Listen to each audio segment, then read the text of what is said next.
Uki Nitaniko Brendon Many Bears Nitomatato Sixiga. My name is Brendon Many Bears. I'm from the Sixiga Nation, and now I reside in Mokinstis. Thank you. So, can you tell us about some of the work you do? Yeah, so I do a lot of artwork. I primarily do mostly digital artwork. So that consists of working on my phone here. It's really cool. What I do is I'll start off all my sketches in my sketchbook. So all of my designs start off here. And then once I'm happy with the design, I'll take a photo of it and then transfer it onto my phone. And then I just retrace the design and then color it in. And then I'll add extra details if I need to. How long have you been doing that for? I've been doing digital art for over 10 years. And then before that it was just like sketchbooks and painting. How's it been to watch your art evolve from the sketchbook to painting to digital art? It's been pretty fun. I've been having a lot of fun with like watching my artwork evolve over time and then kind of seeing how it looked from the beginning when I first started making art and then to now where it's like a little bit more complicated. But it's a lot of fun. What was it that inspired you to make that transition? It was probably my friend. His name is Joey Bigsnake. He's also an artist.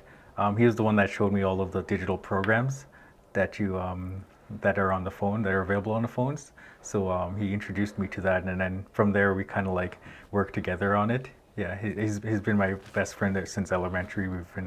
We've been making art ever since then.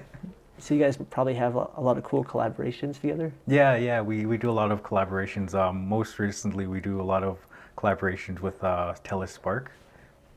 How important has it been to have someone to create art with? It's really impactful. I think how that process works is we kind of get together and we hang out and we kind of bounce ideas off of each other and it's more relaxed because we're friends. We can just like kind of joke around and everything, and but at the same time we're getting our work done and making sure that everything looks nice because we both have our own unique style compared to one another. When we were younger, it was our artwork was really similar, but then kind of growing older, we kind of seen our artwork kind of branch out into different styles, which is really cool. How would you describe your art style? It's a kind of a large variation. So I like to do a lot of traditional artworks, some artwork based on my Blackfoot tradition. For a short time, I wanted to become a tattoo artist. So a lot of my artwork was kind of looked like traditional tattoo, but it was also combined with my culture as well. And I don't now. I've been kind of messing around, going back and forth between those styles. A lot of my artwork now is kind of a mix between those two, and also I've been also trying to experiment with other art styles too. So like a lot of realistic, um, like forests and sceneries. Yeah, So, there's a lot of diversity in your work, hey? yeah. I think one thing about my from taking stuff from my culture is like growing up out in Sixiga, I was really intrigued by the stars and the star stories growing up from hearing them from the elders, and then kind of implementing that into my artwork. So growing up, like our history is mostly oral, so they tell you the story and that's pretty much it. You don't get a visualization of it. So I always thought it would be fun to like make a visual representation of the stories and then kind of just put it in how I imagined the stories would look like in my head when I was being told them when I was younger. What do you think younger you would say if they could see that art you're now making of the stories you used to listen to? Um, I think I would be really amazed. I would probably be in like a state of disbelief, honestly. Yeah. I think like all the stuff, all the opportunities I've been able to have over the past few years, I think they were really great, and it's stuff that I could never imagine like even 5 years ago. Is there a favorite story that you would be willing to share? Like the Blackfoot story. Yeah, so I can tell like a brief description of it. I can't tell the full story because it's super long, and in the Blackfoot culture, it's a little bit strict because you need transfers in order to tell the stories. But I can give you a brief description of my favorite one. So there's this story called the Ikitsuka Mixi. So the Ikitsuka Mixi translates into English. That means the seven brothers. So the seven brothers is our creation story. It's how everything came to be in the Blackfoot culture or in the world. in our point of view. So how that came to be was the sun Nodusi and the moon Gokumikisum. They had 7 children, but they were humans, and after like this big complicated event between the sun and the moon, they the moon was ended up chasing the boys around the world. But as they were running around the world, they were creating little they're creating little substances of life. So like trees, water, air, mountains, canyons. So they're creating all of these foundations that are on Earth. And eventually they went up to the sky. They went up to the sky to join the sun, because that's where they thought they would be safe. But that's just a short example of the story. There's like so much that I'm missing, but I would recommend going to a Blackfoot Elder and listening to that, because it's a really great story. Have you made any art about that story? Yes, I did. I was doing like a lot of designs before the winter. This past fall, it was like a bunch of designs based on the different sky stories I grew up listening to. So I got Gitsuga Mixi, the so that's the Seven Brothers, the Miyabosiks, that's the Lost Boys, and then the Ibisuwas, that's the Morning Star story, and then Batsi Bisuwas, which is Mistaken Morning Star, and then of course Gokumiki Sama Natusi. So those are some of the stories I heard growing up.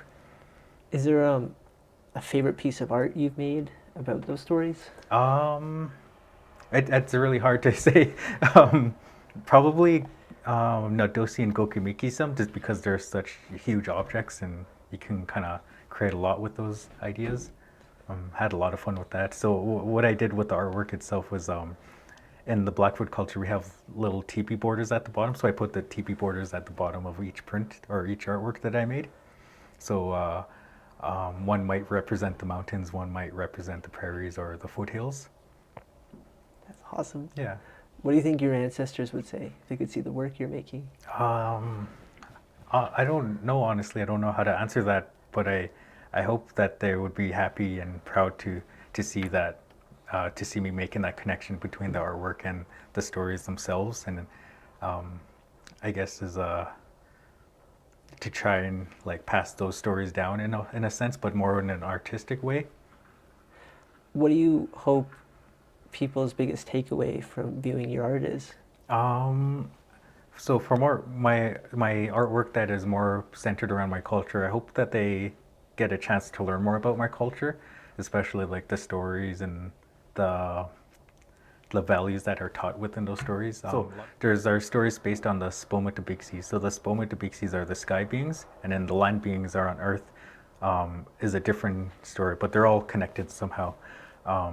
Most of our stories that are on the land, so that includes Napi. I don't know if you have a trickster in your culture. So that Napi is our trickster. He's the one that kind of teaches us how to behave as a person and how to respect one another.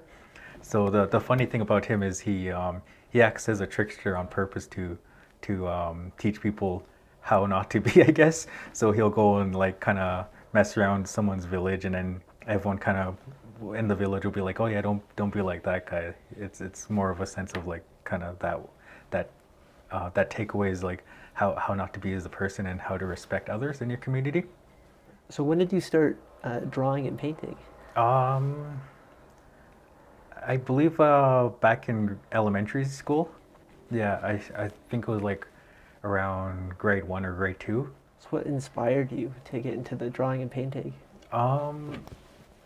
I guess like drawing my favorite characters growing up, like I will watched a lot of movies or like video games, characters based on those, and then at the time I didn't think I was able to make stories or make artwork based on the sky beings, because I didn't know how to respectfully do that, or how to respectfully portray those. But most of the time it was like mostly like it was characters. A lot of the times it was like doodles. Like we would get caught drawing in class, and they would split us apart, which is really funny. So what advice would you give to anyone looking to get into, say, digital art? Mm-hmm. There's a bunch of programs available. I think my main advice would be just to have fun and create artwork that you want to create, that in any style that you want to go into as well. There's a lot of different art styles that you can do with digital artwork. Um, I think like just the main takeaways is to have fun overall. Could you tell us about some of the community collaborations you've done? Yeah, of course. So in the past, I've worked with Blackfoot Crossing Historical Park. We did that one was really cool and it was really special to me because I grew up right across from the museum itself out in Blackfoot Crossing. Um, so I got brought on to work on the Crowfoot exhibit. So they brought back his regalia from the UK, and then what we did was we it was a celebration. So they had me make the artwork for his exhibit. So that was really special. And then I also worked with TELUS Spark. So we that's kind of on and off. So they'll get me, my best friend Joey, to go and do some collaborative work with them. So a lot of it is like it's really cool because we get to do a lot of artwork based on space, and that's kind of like something that I'm really like interested in. So one really cool um, project that we worked on was called Mogoyok Sugoi. So Mogoyok Sugoi translates to Wolf Trail. So that's the Milky Way. So what we would call in the Blackfoot is called the Wolf Trail. And so we were able to take part of that story and make artwork based on that. So that was really special. And then one really cool other project I was able to be a part of was with Cousin Skateboard. The Cousin Skateboard community is really they're a really great organization where they go around to they go to different reservations throughout Alberta, and they bring their skate parks and skateboards to the youth, and they allow them to skate, and they show them these different activities that you can do within your community. That one was really special because when I was younger, I was like skateboarded when I was younger, and I always wanted to make a design on a skateboard. Probably since I was like 10, I would say. Yeah. Um, so like when they called me up and asked me if I could make a skateboard design for them, I like completed that design on the weekend they asked me to. I was super excited. I was really stoked about that. um, yeah, no, that was like a dream come true. I think that was like one of my biggest dream come true was to work with them because when I was growing up, I would like play around with like little miniature skateboards or go skateboarder myself, and then um, like looking at the graphics and at the bottom of the skateboard and seeing like all these different cool designs. Those were kind of also inspiration for me to kind of go into the graphic design element of my artwork as well. And then like a week later, they called me back and asked me to make their trailer and truck design. So that one was really cool. So we got to implement a lot of designs from my culture into both the skateboard and the trailer and the truck. What do you think kid you would say if they could see the skateboard design you made? Man, I don't know what. I think I would be just super happy and super excited. I like it's still unreal. Like even when I look at the skateboard that they gave me, I can't believe that I made that. So I think I would be in like just a state of like I said earlier, disbelief. That's awesome. So what does it mean to you then to receive this support from your community? I'm really grateful for it. When I first opened my business for making art, I originally just kind of thought that I would be making stickers and prints and just selling my own artwork. I didn't think people would actually be coming and asking me to make artwork for them. So that's super special in itself, and I'm really grateful that people like my artwork enough to be on their products or their part of their companies. Can you tell me about the work you do with Indigenous Team? Yeah, so Indigenous Team is a non-for-profit Indigenous-led organization. So what we do at Indigenous Team is we provide STEM-based programs for Indigenous youth. So what that looks like is we merge our Indigenous knowledge with the Western scientific knowledge and put them together through our teachings. So the students get to learn about the culture, but they also get to learn about the science behind their culture as well. I mostly teach the science of a teepee workshop. So what that is I teach the cultural side of the teepee, and we also learn how to set up the teepees as well. and then we also learned the science behind the teepees. So there's a lot of mathematics, engineering, scientifics, and aerodynamics that go into teepees that you normally don't think about, especially like building them and why they're so resistant. So it's really cool to be able to teach that. When growing up in Siksika, I was able to set up some teepees with my elders out there. So it was really cool. So I never once thought about the science that went behind it. So when I joined Indigenous team and they laid out all of this information in front of me, it just kind of blew my mind, and I was like, "Whoa, this is so cool! Like, there's like so much knowledge that we have, and it's just part of our culture." And to be able to teach that to the younger students and see that same reaction on them as their like minds kind of exploded from the information, is it's really meaningful for me. It's beautiful. Would you mind me asking why teepees are so resistant?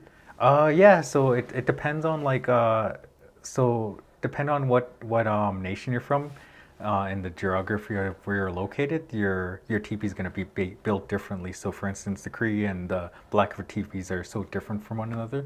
So I can mainly explain why the Blackfoot teepees are more resistant, because that's the culture I grew up in, and I also don't want to disrespect any other cultures for first speaking or for them. So I can talk about the Blackfoot teepee. So the Blackfoot teepee, because we're located on the prairies, we have to make our teepees much more resistant because of the wind that we face, and we don't have anything that blocks off the wind. What makes a teepee resistant, especially to the wind, is the way it's built.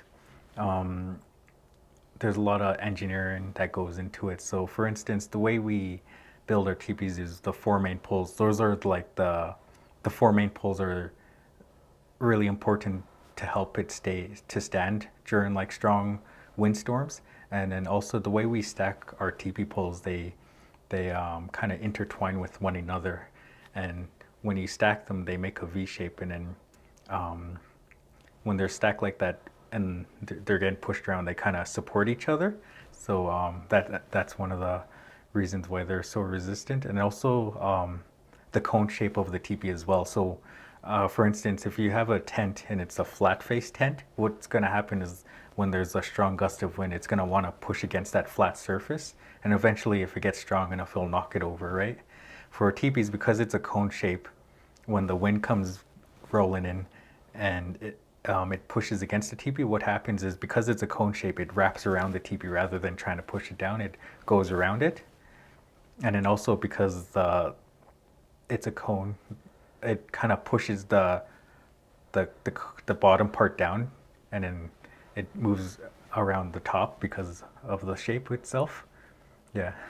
That's so crazy. Yeah, there like I can go on for like I can give you like the whole spiel, but it's like it's super interesting. It is.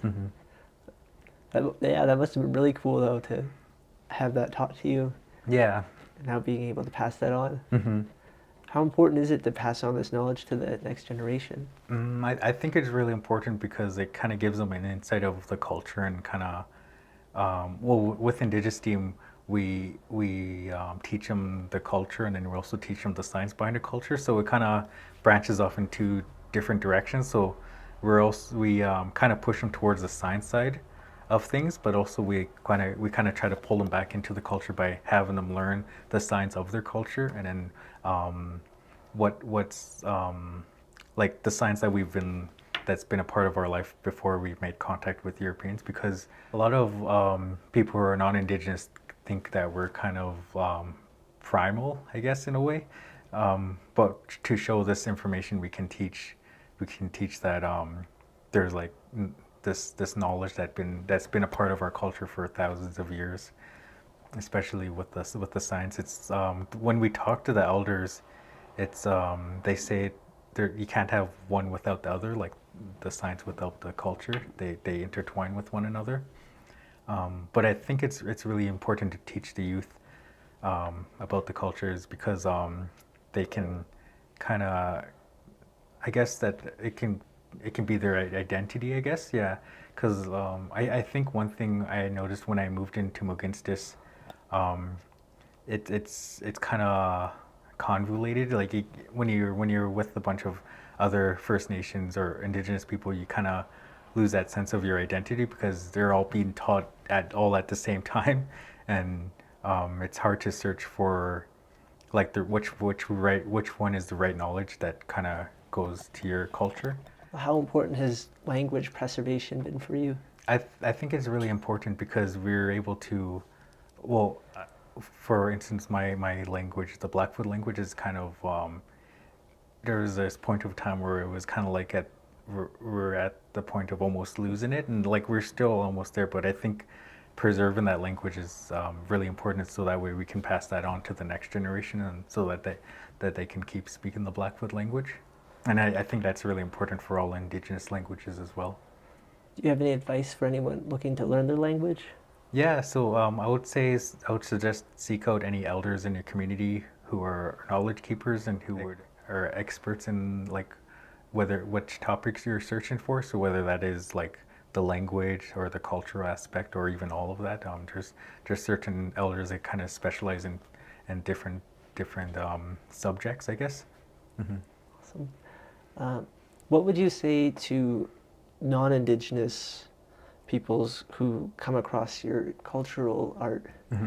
What would you say to them about appreciating it? Yeah, I would say like don't be afraid to ask any questions. Like I think the best thing about making artwork is having those conversations with people who don't understand the artwork, and then like after you tell them the story of what it represents and what it means, it kind of they can leave with a new like they can leave with that knowledge, and then they have more information about our culture as well, rather than not knowing, I guess. Thank you. Now, is there a specific art piece that's your favorite, or do you have a few favorites? Yeah, I got a few favorites. One artwork that I really like was when I first I was working with Esker back in 2021, and we did a art gallery, and that was my first art project that I submitted into our art gallery. So that one, I put a lot of effort into that. So what it is it's a kind of a dream catcher, and it's inside the dream catcher you see like the northern lights, and in my culture, and I'm not too sure if it's similar with yours, but we see the northern lights as spirits, or as like our ancestors. So what that art piece was based upon was one of the stories I heard growing up. It's again about another Spomatabixi, a sky being. So his name was Spider-Man. It's not the comic book Spider-Man. It's a whole different being on its own. But how the story goes is he went throughout the galaxy because all of the planets were so spread apart. What he did was he tied his spider web around each planet, and then he kind of pulled them in so that they were close to each other. And that one I really remember really vaguely, but I remember like kind of seeing this whole like image pop in my head, and I kind of wanted to make something about that. But at the time when I was a kid, I didn't know how to do that. I didn't like have the, I guess, art experience and like the knowledge to properly, I guess, portray that image. So once I was working with the Esker, I was able to kind of go back onto that story and kind of make it the way I wanted it to look. So it's the dream catcher there, and then what the spider webs are supposed to represent is the being Spider-Man, and him pulling all of the planets together. And then if you look in the back there in the middle, you can see the northern lights. So because it's a dream catcher, when we sleep, like a lot of in my culture, we believe when you fall asleep, sometimes your ancestors just come and visit you, and so that's why I put the northern lights in there. So that's what that's supposed to represent. So you're literally making your childhood dreams come true. Yeah, pretty much. Like I guess like what I'm doing now is like before when I was like a child, I would want to create something, but I didn't have like the capabilities to do it. Like whether that was like the technology or the equipment I had, or even like my like with my own experience, like with making art. Like growing up, when you get older, you can kind of like go back onto those stories and then kind of create it the way you wanted it to look and the way you picture it, which is really cool. But yeah, this is what that represents. And like if you look on the stars there, I can let you zoom in if you want. You can zoom in. So like I put all of those stars one by one. Oh wow. Yeah, that took like a few days to do. That's great. Yeah. So I wanted to make it look really in depth because it was displayed on this big screen, and I wanted people to kind of experience this whole thing. And then, so this is just the image. So it was a whole video where the northern lights kind of faded in and out with the stars as well. So it was kind of on this loop for that time I was at the exhibit. So this one is really special to me. This is the skateboard design that we were speaking of earlier. This is the design I made for the cousin skateboard community. So what this is based on is in our culture we would have buffalo skulls in some of our ceremonies. So this is a well, it's not necessarily a ceremonial buffalo skull, but we would paint them in this kind of style. And then what these squares represent, this was inspired by the Blackfoot logo. So if you ever look at the Six Sigma logo, you'll see the buffalo with these arrows running across it. So what these on the buffalo and the Six Sigma logo, what those represent is the seven clans that are within the Six Sigma Nation. But for this, when I made this for Cousin Skateboard, what I wanted this to represent was the seven nations that are a part of Treaty 7. So you got the 1, 2, 3, 4, 5, 6, 7, yeah. So I wanted all of these to kind of represent the seven nations, part of Treaty 7, because I didn't want this design to be inclusive to just the Blackfoot people. I wanted it to be something that meant something for all of the Indigenous people within Treaty 7. Wow. And then we put their logo right here. So this is their logo. So what I did was I made it look like beadwork. So that was really fun to do. No, that's awesome. Yeah, thank you. The one that I really like right now is this one. So I made this Grim Reaper it was about last summer. All the eyes. Yeah, I wanted to like put a lot of detail into it, put like a lot of time and effort into this. So growing up, like one of my inspirations growing up was like because I grew up out in Siksika, like the middle of nowhere, so I was only like I was only influenced by like the music my uncles were listening to. So they listened to a lot of like metal music. So that's what kind of inspired my I guess kind of impacted my art direction too. But what really cool about that was so there's a specific artist. His name is Pusshead. He's the one that kind of makes like the Metallica skulls and all that. Those really detailed skulls, and kind of gives them like monster teeth, I guess, like this one right here. Like it gives them those like long fangs, and then there's also he also does this really cool thing with the eyes. So I tried to mimic that, but I wanted to do no, I didn't want to straight out copy him. I wanted to do it in my own way. So usually he doesn't have all of these colors into it. I just kind of they're kind of in the background. But what I wanted to do was to make them look like they're glowing. So that's what I did with the eyes. So how does your family feel about your career as an artist? They're really supportive. I'm really happy that they're able to when I do events, they usually show up. Like when I like if I do an art piece at TELUS Spark, or if like the cousins unveil their stuff with my artwork on it, they're always there to support me. So I'm really happy about that. It helps a lot. Yeah, it definitely helps a lot. How is the market community here in Alberta? It's really great. I attended a few markets throughout the years, and I got to meet a lot of new people that are that I get to bump into every now and then within these markets.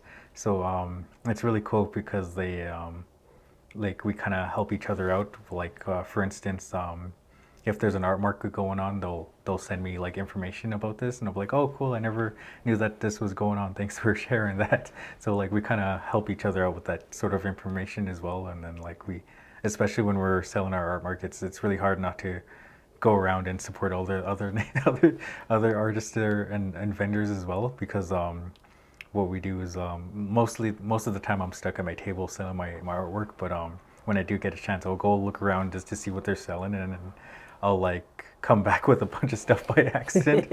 Like I just wanted to go look at their stuff, but then I accidentally like I just spend like, because their artwork is so cool. It's really, it feels really nice to support them in that way too. What would you say to any non-Indigenous who have never been to an Indigenous art market or looking to go? I would really suggest to go. It's really fun. It's really great. You can find a lot of great artists there. They do like a lot of there's so much different art styles like within whether it's like painting, beadwork, or t-shirts and like I don't know. There's a long list of stuff that you can find there. It's really fun. And you can find a lot of great stuff to like to hang up on your wall, or even learn stories of what's behind those artwork as well. Get ready to spend money, hey? Yeah, yeah. Did you ever have a mentor for art? Um, no, I haven't actually. Yeah, everything that I like, all of my artwork and everything that I kind of dabbled in within art was kind of self-taught. Um, Yeah, no, I never had like a mentor. Like most of the time, because when I was growing up in Siksika, I grew up in Blackfoot Crossing, and it's a really rural area. There's only like two houses where I lived, so there's like nowhere to kind of explore. So it was mostly most of the time I was kind of draw. I was mostly inside drawing, or I was outside like exploring because there's like it's so beautiful out there. There's this like the scenery is out there is really great, and that's kind of what influenced my work as well. Is like the scenery of in Siksika, like being by the river and inside the valley, and I want to like portray that in some of my artwork, and then but yeah, most of it was self-taught. Um, from the very beginning, I was just kind of like sketching stuff.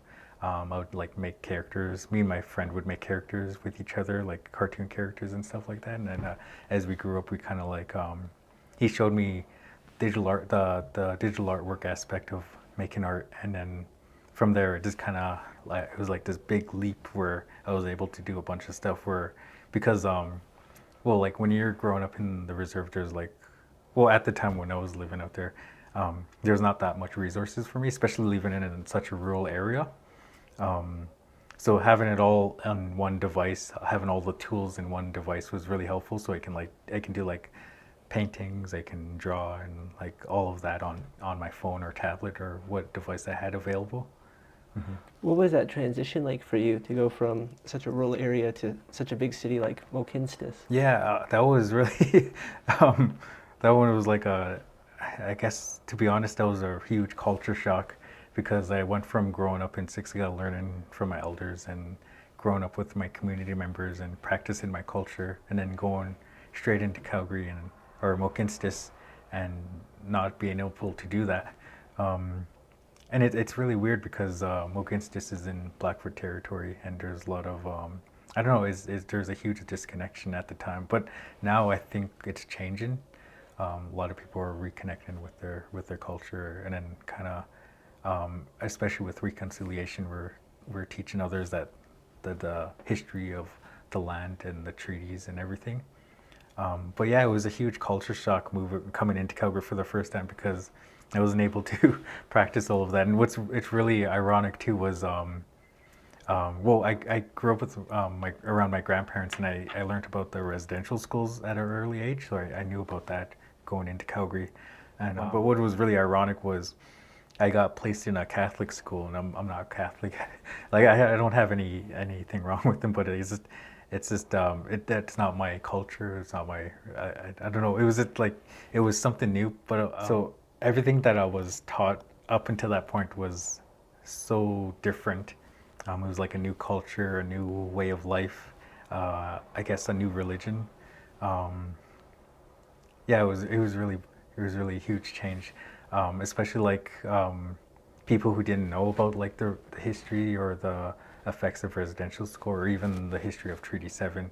Um, they kind of it was hard to talk about that, especially like at a young age because it's kind of overwhelming when all of those things are kind of put on you, especially when you're like the only Indigenous student in the class, and they're like, okay, you're Indigenous, so what is all of that all about? And I'm like, oh, there's so much to go into. I can't explain all of that right now. And then especially like in social studies, what I found was they kind of glossed over residential schools.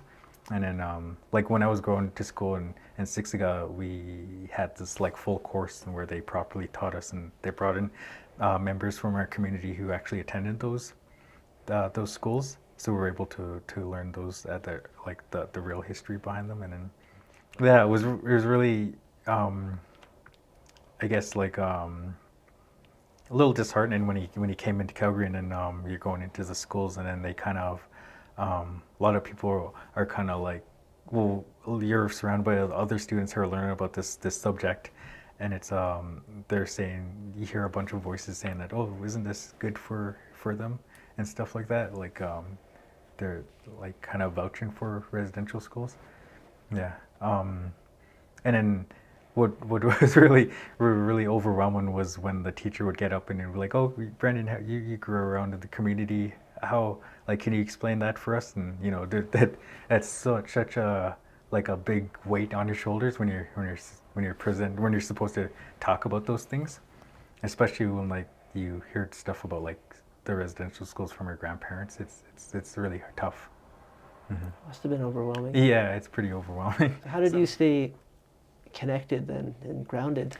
I lost like probably for about 5 years. I kind of had a disconnection with my culture, and I was just kind of adapting to Calgary at the same time. Moginstis, I was adapting to Moginstis and kind of figuring how well, at that time too, I was transitioning from a teenager into a young adult, and then kind of growing up at the same time. So I was kind of getting new responsibilities, and then growing up, and then I guess just developing myself within the city.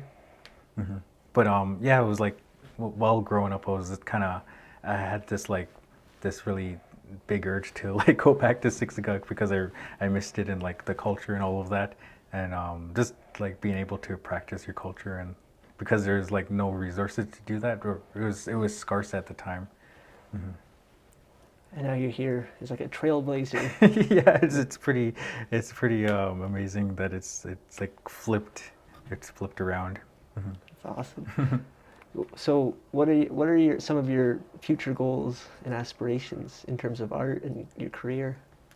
I guess I would like to like what I would really like to do is continue working within the community, whether that be other Indigenous nations within Treaty 7 or even my own Blackfoot culture in Siksika. I would like to continue doing work with them and have an artwork based on my culture, and then kind of to reflect those stories that I've grown up learning. And then also being able to teach new people who are new to Treaty 7, and to be able to teach them the culture. I think that would be really nice. What would you say to anyone looking to self-teach themselves how to draw and paint? So I would suggest maybe start off with sketching. That's the easiest way. That way you can kind of like, if you make a mistake, you can erase it. I mean, you can do the same thing on a digital device too. If you do have a digital device, there's a lot of great programs that are available that you can use to create artwork with. So what I would suggest is, just look out for any programs that would help you, that would assist your artwork, and just stay motivated, find inspiration through whatever you like. I know for me, myself, my inspirations change all the time. So a lot of the times it's my culture, sometimes it's my emotions, or even music that I'm listening to, or even movies. So, there's a lot of options to find inspirations through your artwork, and, follow something that really excites you, I guess. I can't believe you just do it all on your phone. That's so crazy. Yeah, it's really handy, especially like if I'm making stickers, I can just transfer the files over, and then it's available to be ready to turn into a sticker, or if I'm making prints, I can just transfer it to my printer over here. I know, like when I first started making art, it was really tricky because you had to like grab the whole book and then put it on the photocopier and then photocopy the thing, and then there's like a lot of times it would just kind of come out, and there's like a lot of imperfections because like there'll be a fold in the paper or something like that, or like the color when it scanned when it scanned the artwork, it didn't really scan the color properly, so it made it like either brighter or darker, and so there's like no way to go back and like fix that. Back before you could scan it with your. I didn't think about that kind of stuff. Yeah, it's a lot. Even like with the technology, I still have like a lot of trouble with it too. But it's a lot more convenient, I find. Like if you're transferring it over and you want to make more artwork with it, especially if I let's say for instance, I'll finish this art piece and then I'll see a mistake that I did. I can go back and then like fix it. Or if I painted it, it's a little bit more difficult to fix it.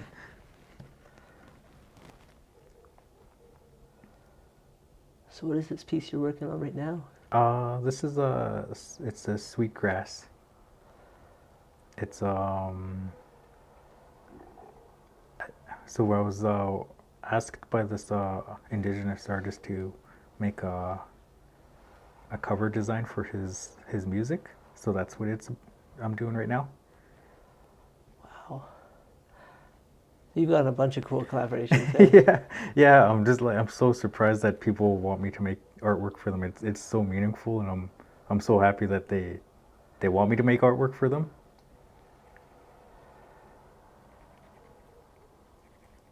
Yeah, before like even when I first started my business, my art business, I didn't imagine people would actually come and ask me to make art for them. I was most like I went into it thinking that I was just gonna be selling my artwork and that was it.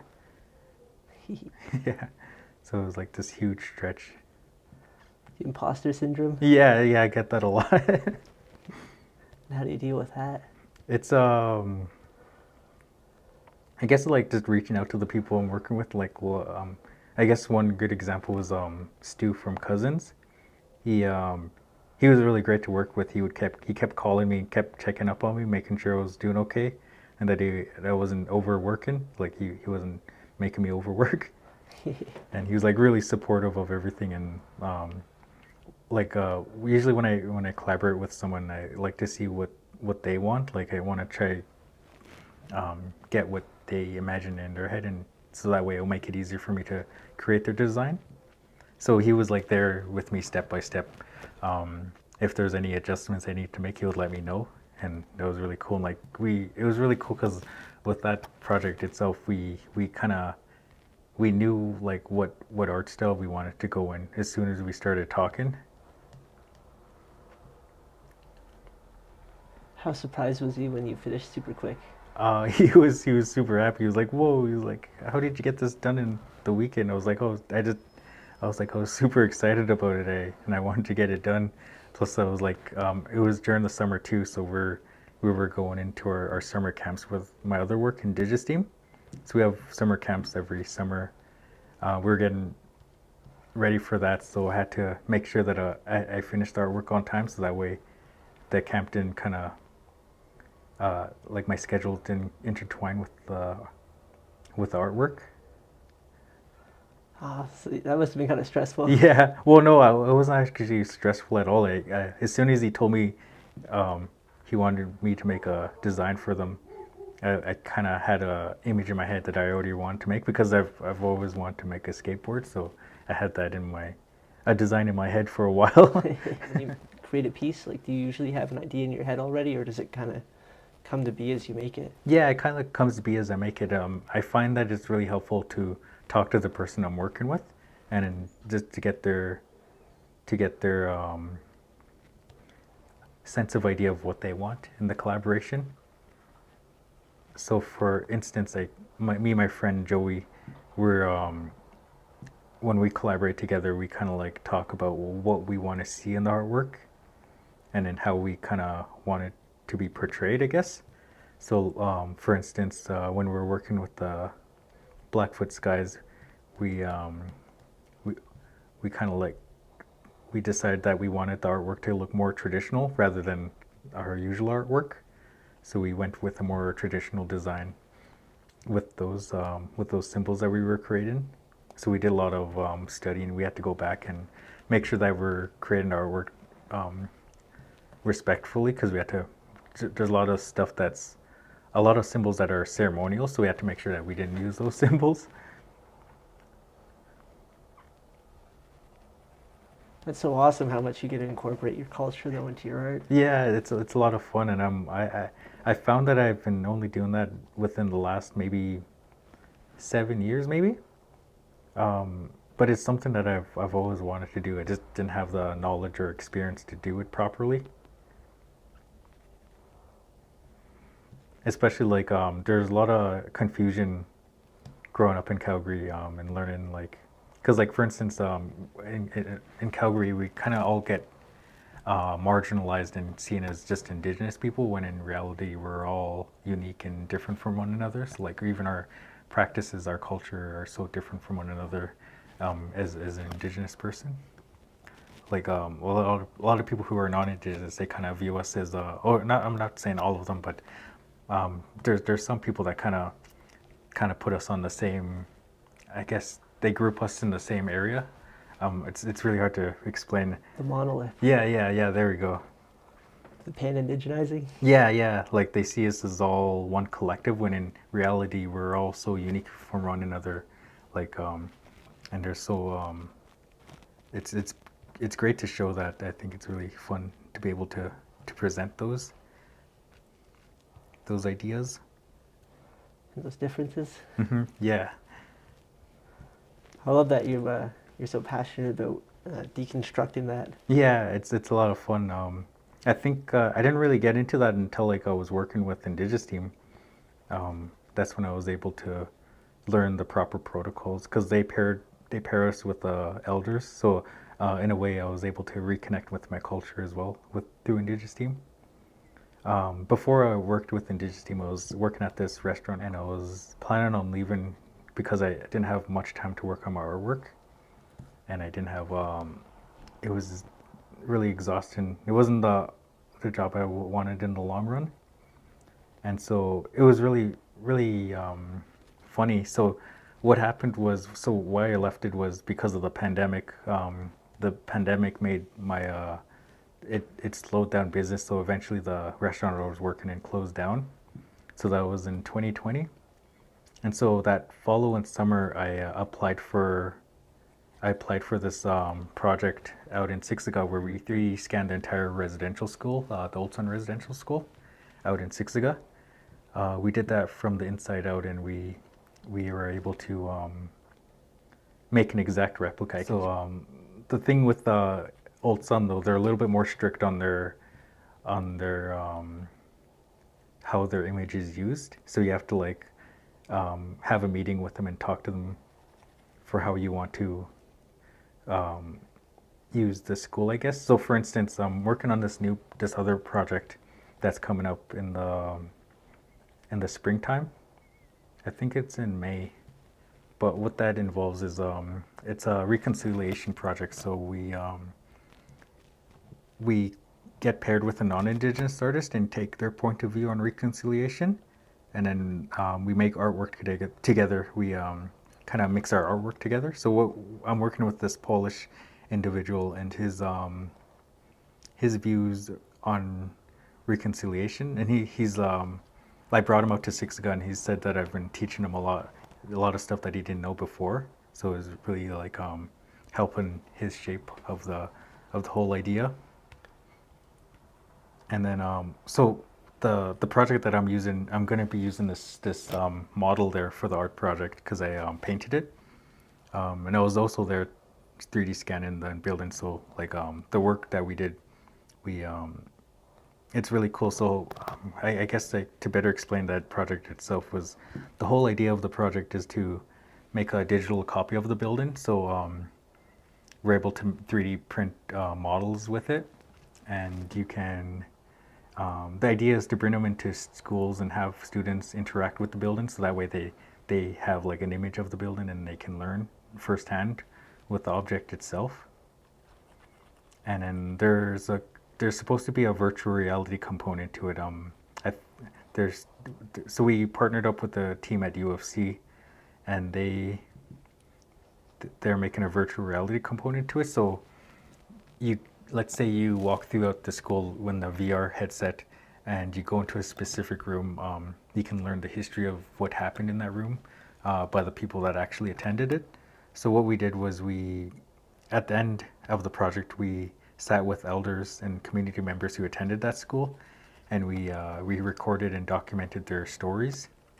And those were really hard sessions to attend because every time when we left, everyone was just bawling their eyes out because of all of the emotion that was in that room when they were telling their stories. And some of them said that this was like their first time telling their stories to anyone, which was really amazing. That must have been such a powerful project to be a part of. Yeah, so yeah, I wanted to implement that into this Truth and Reconciliation exhibit that's coming up. And so I have to go back and I have to make sure that I'm doing everything in the right, respectable way. But I'd ask them if I can use the model of the skull to be able to present it at the Art Commons with the Truth and Reconciliation exhibit. And they really like the idea of having the building presented there so people can learn about the effects and the history of residential schools. Would you mind sharing the importance of protocol for anyone who doesn't know about the importance of protocol? Yeah, of course. So in the Blackfoot culture, I guess I get told that we're really strict with our protocols, but there's a reason for that, and that's to make sure that what we're teaching and who it's being taught by is being taught in a respectful manner. So, for instance, if I want to go and learn something, there's a lot of things that are available and some things that aren't available. So, for instance, if I'm teaching my TP workshops, I can only teach like the surface level stuff. So, like what the symbols represent and what they mean. But if it's a symbol that's in a ceremony, I can't talk about that. In our culture, you have to be present in that ceremony to receive that information. So if I'm not in a part of that ceremony, then I can't teach that information. And a lot of it goes to with if you do teach this stuff, you might be teaching it in a you might be given misinformation if we don't go through the proper protocols and the ceremonies to get those proper teachings. That's what these ceremonies and protocols are there for, is to make sure that you learn it in a respectful way and in a respectful manner as well. But yeah, it's really important to follow your protocols because it helps. In a sense, it helps protect your culture, but at the same time, it's also our practices as well. So it's something that we've been practicing for like hundreds, thousands of years, and they're in place to make sure that you learn it in a proper way. Because if you don't, then you could be learning false information from someone who hasn't attended those ceremonies. It protects the integrity. Yeah, exactly, yeah. How much of these projects, these crazy, super important projects that I couldn't imagine how tough they may be at sometimes, but how have they impacted you as a whole? They really gave me like each project that I take. There's also like a lesson that comes with it. So if it's an art project, then it's always like, oh, I could always like do this better next time, or maybe I should have done that.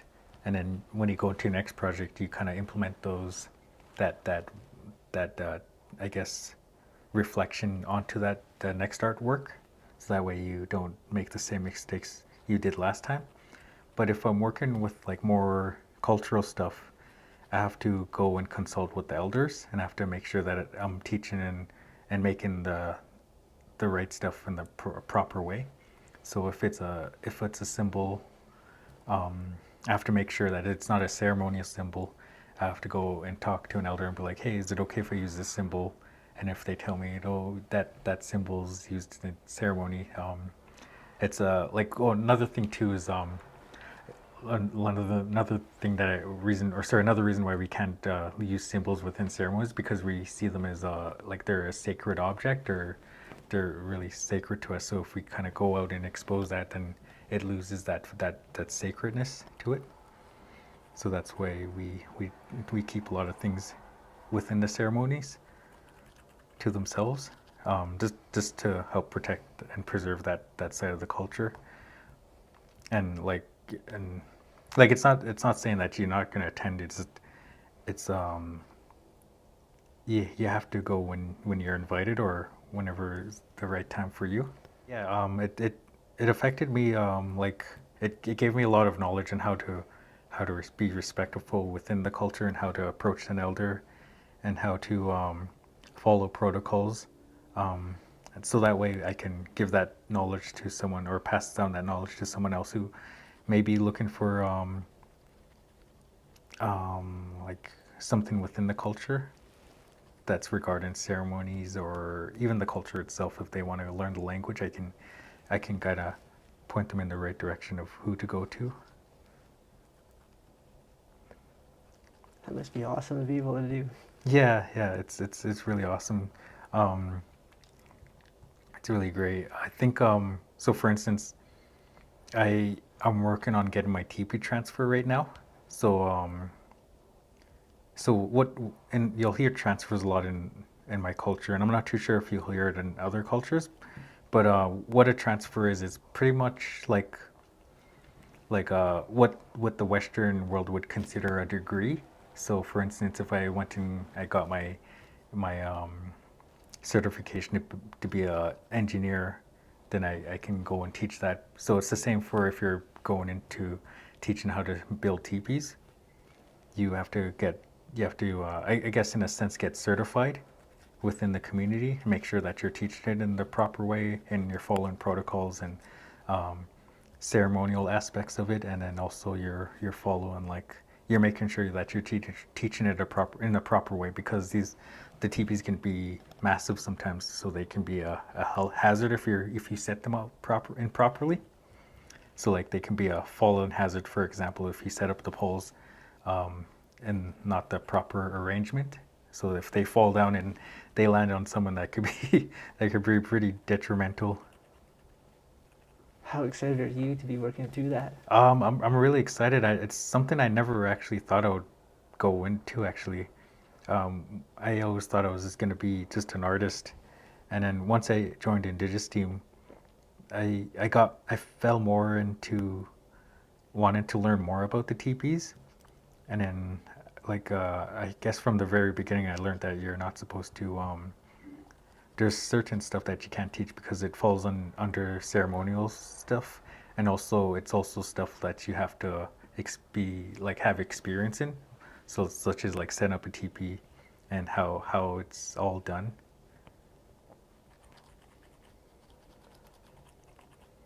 That's deadly. Yeah, yeah, it's really crazy because when I first, so it's really funny how I enjoyed the Indigenous team.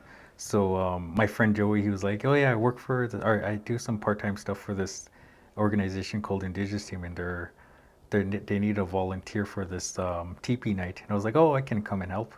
And so he invited me, and we went. And it turns out they were looking for someone to run the workshop. And so since I grew up out in Sixiga, I set up a few teepees with the elders out there, so I knew like how to set up a Blackfoot teepee. So like when people were setting up their mini teepees, I was giving them advice, and like I'll be like, "Oh, here, fix this," and then they're able to like. I was teaching them like some Blackfoot traditional stuff, and then the person that was running the workshop, she overheard it, and she called me the next day and hired me on the spot. She was like, "Oh, we're looking for an indigenous person who knows a lot about teepees, and you seem like you're the person that does." I was like, "Oh, I only know like very little." So from there, it was like once I started working with them, they paired me up with an elder, and then from there he kind of taught me the proper protocols and the proper ceremonial aspects, and then how to set it up properly. So right now we're in the process of making an actual teepee right now at Indigenous Team, so we can use it at events. So a couple summers ago, we went out and harvested our own teepee poles, and then we kind of prepared those poles, and then right now we're in the middle of sewing up our teepee canvas. So this is my first time being at the very beginning and all the way to the end of making a real teepee. So it's really special. Wow. Hmm. There it is. Thanks for having me. I hope you were able to learn a lot of what I was talking about, and thanks for listening to my stories, and I appreciate it. In Blackfoot, we say "Niksik, so that means I am grateful. So thank you for having me. Thanks for being here. Yeah, This thank was you. awesome. Yeah, thanks for having me and interviewing me. I'm really stoked about that.